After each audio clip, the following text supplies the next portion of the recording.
पाली थाना क्षेत्र में दिनांक 20 फरवरी को सब्जी मंडी के पास में एक मोबाइल की दुकान में 3 अज्ञात बदमाशों के द्वारा दुकान का शटर तोड़ करके अंदर रखे हुए मोबाइल और कुछ अन्य सामान को चुराने की घटना करी गई थी, जिसके बाद फरियादी के द्वारा थाने में रिपोर्ट किया गया, मामला पंजीबद्ध किया गया था। तत्काल ही मौके पर पहुंच करके वहां के जो टेक्निकल एविडेंसेस थे उसको कलेक्ट कराया गया। वहां के जो सीसीटीवी फुटेज थे और आने जाने वाले रास्ते के जो फुटेजेस थे उसको कलेक्ट कराया गया। तो ये बात सामने आई कि 3 लड़के हैं जो यंग उम्र के लग रहे हैं, उनके द्वारा ये घटना को कारित किया गया है,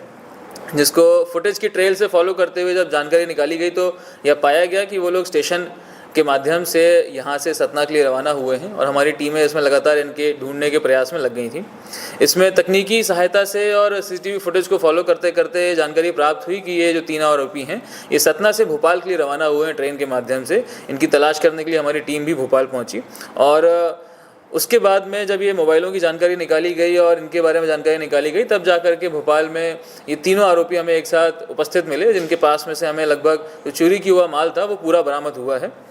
इसमें जो तीनों आरोपी हैं उनके नाम हैं, एक का नाम है ताहिर खान जो कि लगभग 23 साल का है, पिपलानी भोपाल का रहने वाला है। दूसरे का नाम है सद्दाम उर्फ निसार जो कि 22 साल का है, जो कि खजराना इंदौर का रहने वाला है। और तीसरा है अक्षय हेमराज जो कि लगभग 19 साल का है, नागपुर का रहने वाला है। ये तीनों ही आरोपी अलग अलग शहर के रहने वाले हैं, परंतु किन्हीं कारणों से एक साथ इनकी मुलाकात कहीं भोपाल में हुई है, कहीं इटारसी में हुई है और इसी दौरान में इनके द्वारा ये प्लान बनाया गया कि हम इस प्रकार की घटना कारित करके पैसा कमाएंगे। इन चोरों के द्वारा कटनी में ये घटना करी गई है, उसमें एक दिन पहले यहाँ पर आकर के एक होटल में रुके।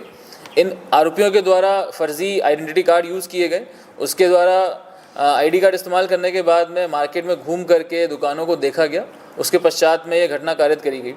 इस घटना के पहले इनके द्वारा नासिक में भी, जलगांव में भी और कई अन्य जगहों पर भी ऐसी घटनाएं कारित करी गई हैं, चाहे वो जूते चप्पल की दुकान हो, चाहे वो इलेक्ट्रॉनिक्स की शॉप हो, वहाँ पर इस प्रकार की चोरी घटनाएं कारित करी गई हैं महाराष्ट्र में।